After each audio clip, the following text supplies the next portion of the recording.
Bonjour à toutes et à tous, vous écoutez Cinécast. Salut Thibaut. Salut Guillaume. Cinécast, c'est le podcast qui, chaque semaine, ou presque, vous recommande des films à voir au cinéma. Sauf quand t'es malade et que tu craches pas tes Ah poumons. ouais, comme là un j'ai une tuberculeux. pneumonie, donc voilà, excusez-nous pour l'absence pendant une petite semaine. Je suis toujours un peu malade, mais c'est pas grave. Maintenant, je suis en condition, je peux travailler. J'ai pas de certificat en tout cas, donc je suis là. Je suis fidèle au poste. Donc Cinécast, on disait, c'est le podcast juste qui. de pas cracher tes poumons et tout va bien se passer. Je vais essayer. Le podcast qui, chaque semaine, du coup, vous recommande des films à voir au cinéma, en streaming ou VOD, parfois des séries. Hein. Bah oui. Et c'est le cas aujourd'hui. On va vous parler de Moon Knight, la série Disney+, qui sort ce 30 mars. En tout cas, les premiers épisodes sortent le 30 mars. Hein. C'est comme à chaque fois avec Disney+, c'est pas en un coup. On a droit à plusieurs épisodes. On en a vu 4. Oui, une fois n'est pas coutume, Disney a donné plus que 1 ou 2 épisodes aux journalistes. Plus que d'habitude, tout à fait. Ils en ont donné 4, sachant que la saison comprend 6 épisodes, donc on a quand même vu les 2 tiers, c'est pas mal. Mais oui, d'habitude, en fait, on fait les critiques avec, en tout cas en ce qui concerne Disney, en ayant vu un seul ou max 2 épisodes, quoi. Donc, tout à fait. En même temps, voilà. De toute façon, techniquement, sur tout le reste de la saison, t'as à chaque fois un embargo par épisode jusqu'à la semaine d'après, Enfin voilà. Donc techniquement, je peux pas donner mon avis sur les 4 premiers épisodes, mais ce sera un avis global, ce qui est quand même plus intéressant que juste les 2 premiers épisodes. Comme toujours, hein, on n'est pas ici une chaîne ou un podcast de réaction, on est plutôt juste des critiques de manière générale. On vous donne la première impression sur les premiers épisodes qu'on a pu voir, créé par Jeremy Slater avec Oscar Isaac quand même, May Kalamaui et Ethan Hawke. Petit casting quand même. Et Gaspard Ulliel, feu Gaspard Ulliel. Gaspard Ulliel. Ah oui, donc c'est sa dernière apparition. C'est sa dernière apparition. Ok. Donc de quoi ça parle ? Ça parle d'un employé discret dans une boutique de souvenirs qui s'appelle Stephen Grant, qui est victime de perte de mémoire et qui est hanté par des visions d'une autre vie. Et il découvre un peu un trouble dissociatif de l'identité. Et il partage son corps avec un mercenaire qui s'appelle Mark Spector. Et concrètement, l'étau va se resserrer sur Stephen et Mark d'une certaine manière. Et les deux hommes, du coup, plongés dans une aventure périlleuse au péril de leur âme, n'est-ce pas ? Je propose qu'on regarde peut-être un extrait de la bande-annonce.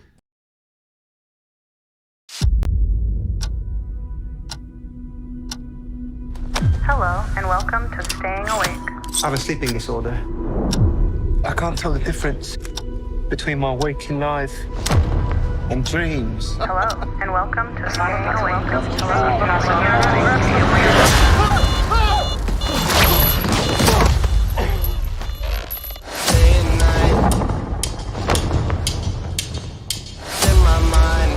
think I'm losing it. We'll catch you on. You're bloody useless, Stevie. Stephen. I can't tell the difference between life and dreams. Thank you. Lost the contact lens. Hope you find it. Thanks. Voilà, c'était la petite blague habituelle hein, dans les trucs Marvel, une petite blague sympathique. Ah, ils aiment l'humour, hein. Ils aiment l'humour, ces coquins. Oscar Isaac, qui reste chez Disney. Hein. Lui, il bouge pas. Hein. Après Star Wars, on va maintenant dans l'univers MCU, avec une série rien qu'à lui, finalement. Ouais. Choix surprenant. Oui, et bah après il avait déjà joué dans des films. Alors Marvel, pas Marvel, c'était chez Fox, mais c'est quand même une franchise Marvel. Ah oui, c'est vrai, c'était dans les Apocalypse. X-Men, hein, il Ouais, a ouais. joué dans Apocalypse, qui n'était pas le meilleur des X-Men, hein, on va pas se Non. mentir. Et il était couvert d'un beau maquillage bien mauve, bien violet, pétant. Donc on n'a pas vraiment vu Oscar Isaac. Vraiment dans un truc de super-héros Non. jusqu'à présent. Enfin, voilà, ici, on a droit à une double dose d'Oscar Isaac, vu qu'il incarne 2 personnages, enfin, en tout cas, 2 personnages qui partagent le même corps, dans une série du MCU, parce que oui, cette série, le personnage, après cette série, sera introduit dans les films D'accord, qui donc passent au cinéma. un teaser, quoi. Donc, voilà, on les connaît, hein, Oui. c'est Disney. Hein, on t'oblige à regarder ceci, machin, à bientôt, prospectus. à te lire le comic, Exactement. et la petite BD, et le roman, et enfin bref. Et bientôt, ils vont faire des podcasts, tu vas voir. Ah oui, c'est clair, mais c'est déjà le cas sans doute. Hein. Je sais qu'il y a plein de distributeurs qui font des podcasts temporaires le temps d'une série, oui, par c'est exemple vrai, Stranger c'est vrai. Things ou un truc comme ça. Ouais. Mais donc voilà, tout ça pour dire que si vous êtes un amateur de Marvel, du MCU, vous devez en tout cas c'est bien de regarder Moon Knight si vous voulez connaître un peu le personnage, savoir d'où il vient, de quoi il s'agit exactement. Comme ça, quand vous regarderez les films dans le futur, vous ne serez pas complètement perdu. Alors Moon Knight, qu'est-ce que ça vaut? Parce que il y a eu à boire et à manger dans les séries du MCU jusqu'à présent. Ouais. Et Disney Plus aussi de manière générale. Oui, c'est ça. Loki, c'était bien. Ouais. Hawkeye, c'était plutôt une bonne surprise. Hein. C'est vrai que c'est pas trois pattes à un canard, mais c'était plutôt pas mal. Ça faisait longtemps celle-là, le trop patin à un canard. Oui, ça m'a surpris. Tu vois, oui, je me suis dit, désolé. C'est vrai que ça fait longtemps que je l'avais pas dit. Et puis il y a eu des choses un peu moins bonnes hein, quand même. Le Faucon, Faucon et Soldat de l'hiver, c'était quand même. Bref. Il y a eu mieux. WandaVision, c'était pas mal quand même. Mais enfin bref, il y a eu à boire et à manger. Et au niveau des épisodes, il y avait du très bien et du moins bien. Moon Knight, je dirais que ça se situe dans le plutôt bien. J'ai été agréablement surpris. Le premier épisode est vraiment très cool parce qu'il permet de bien se plonger dans l'univers. Qu'est-ce que ça raconte l'histoire, qui sont ces personnages et plutôt qui sont les deux personnalités qui habitent le corps de Steven. De Steven, oui, parce que c'est vrai que c'est le corps de Steven quand même. Et donc, qui est ce Mark Spector qui vient lui faire coucou de temps en temps, qui l'empêche de dormir. Qui lui fait peur un petit peu, mais c'est pas... Qui lui fait un peu peur, effectivement. Donc tout ça est très très bien introduit dans le premier épisode qui est réalisé par Mohamed Diab. Et je reviendrai sur les différents réalisateurs de la série après, parce qu'ils sont 3 et j'ai vu pas mal de leurs longs métrages et je reviendrai là-dessus. Mais voilà, je trouve que le pilote est vraiment très cool. Enfin, le premier épisode est vraiment très bien. Pas mal de tension, très bon rythme. Oscar Isaac... Un accent anglais. Avec un accent anglais. Faut le dire. Ça m'a pas mal surpris. Et je trouve qu'il le fait vachement bien, son petit accent. Il y a beaucoup d'acteurs londonien. anglais qui sont capables de faire l'inverse. Oui, c'est ça. C'est Tom rarement, Holland, par exemple. Oui, c'est rarement les Américains qui viennent jouer avec l'accent anglais. Parce que, oui. Ou plutôt l'accent londonien, devrais-je dire, parce que c'est quand même différent. Enfin, il y a plein d'accents en Angleterre. Mais oui, c'est vrai que les Américains qui viennent le faire, c'est très rare. Ted Lasso, mais il l'a pas fait du tout, lui, il est arrivé. Ah oui, non, lui, il a gardé son accent. Ouais. Mais donc, super personnage qui est très bien amené et qui est, je trouve que son développement au cours des épisodes que j'ai pu voir est assez intéressant. Ça prend un peu son temps. En même temps, la saison, voilà, comme j'ai dit, elle va faire 6 épisodes. Donc, tu peux pas tirer le truc trop en longueur. Et donc, tu dois quand même aller assez vite, droit au but, quoi. Hein, tout à fait. comme l'OM. Donc... ça vole bas aujourd'hui. Oui, comme l'OM. Oh, pardon. On va pas parler de foot, ils sont plutôt bien classés. Donc... C'est vrai, comme quoi tout arrive. Écoute, donc voilà, les choses avancent plutôt bien. Il y a des chouettes personnages à côté. Évidemment, il y a le personnage d'Ethan Hawke qui incarne le méchant. Qui, en fait, la personnalité incarnée par Steven, en fait, ils ont accès à une espèce de dieu égyptien, si tu veux. Ok. Et ce dieu égyptien, en fait, est dans le corps. Je grossis le truc, c'est mieux expliqué dans la série, évidemment. Et en fait, ce dieu égyptien, avant, a été dans le personnage interprété par Ethan Hawke. Ah, il voyage un peu. Et voilà. Donc, autant dire que le Ethan est revanchard, n'a pas apprécié... C'est presque Venom ici, Let There Be Carnage, on y est presque. Oui, mais c'est mieux que Venom. Hein. C'est mieux, en même temps, c'est pas compliqué de faire mieux que Venom. Mais donc voilà, Ethan Hawke, grand méchant de l'histoire. Je vais vraiment pas rentrer dans les détails, hein, parce que sinon on va se lancer dans des explications. Non, c'est pas le but. Juste donne-nous un petit goût. Et voilà, c'est un petit avant-goût.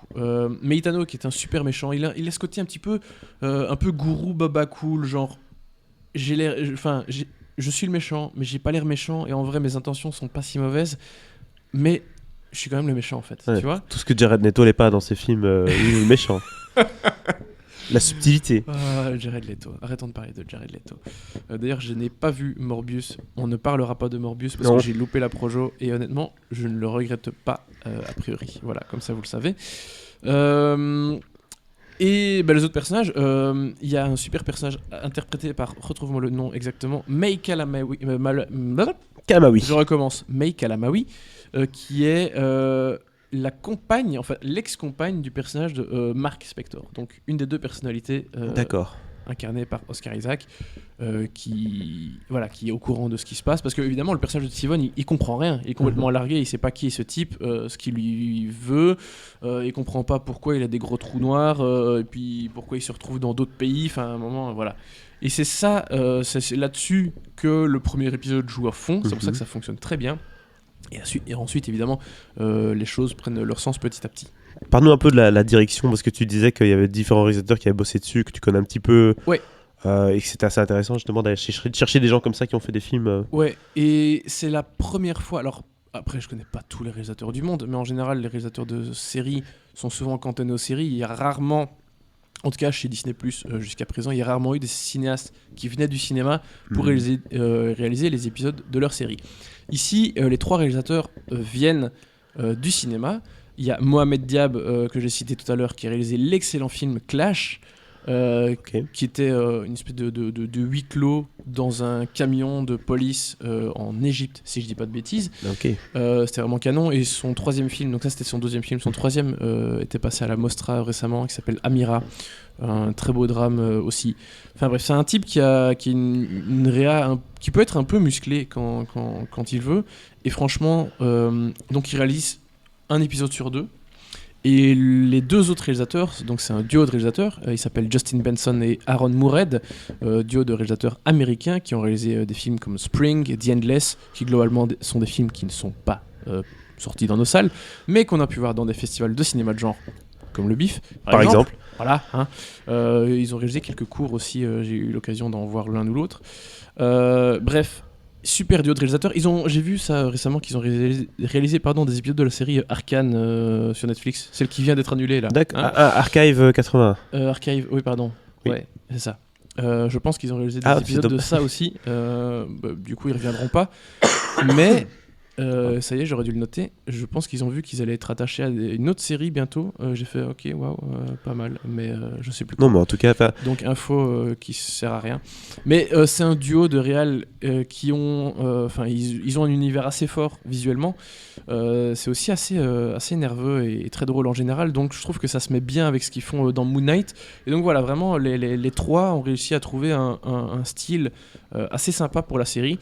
Et donc je suis très content de voir ces 3 gars-là aux manettes de Moon Knight. Tu dirais que c'est quel genre on est dans le super-héros, on est vraiment dans du sombre, un peu plus dark, un peu plus fantasy, fantastique. Quel est le genre que tu utiliserais ? Un bon mix de tout ça. D'accord.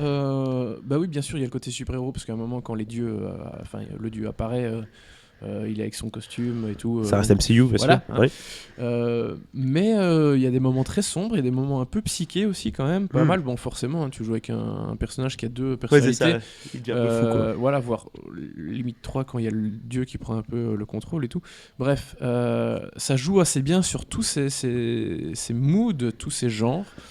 Donc voilà, vraiment ces 4 premiers épisodes de Moon Knight m'ont fait une plutôt bonne impression. Je suis très curieux de voir les 2 derniers qui sortiront dans 1 mois et demi, du coup. Ça, on n'a pas fait le montage. J'ai le temps, mais écoute, voilà, c'était plutôt une bonne surprise. Bah écoute, la note, du coup, Thibaut, qu'est-ce que tu donnes comme note à ce Moon Knight finalement ? Un joli 3 étoiles. Et oui, j'en ai pas trop parlé de Gaspard Ulliel, mais il est bien. Voilà. Il est bien, et tant mieux. Dans son, du coup, dernier rôle pour un truc américain, qui est diffusé du coup sur Disney+, on le rappelle, ce 30 mars prochain. N'hésitez pas à partager votre avis sur ce film dans les commentaires, et si c'est pas déjà fait, à vous abonner au podcast sur la plateforme de votre choix. À très bientôt pour de nouvelles recommandations.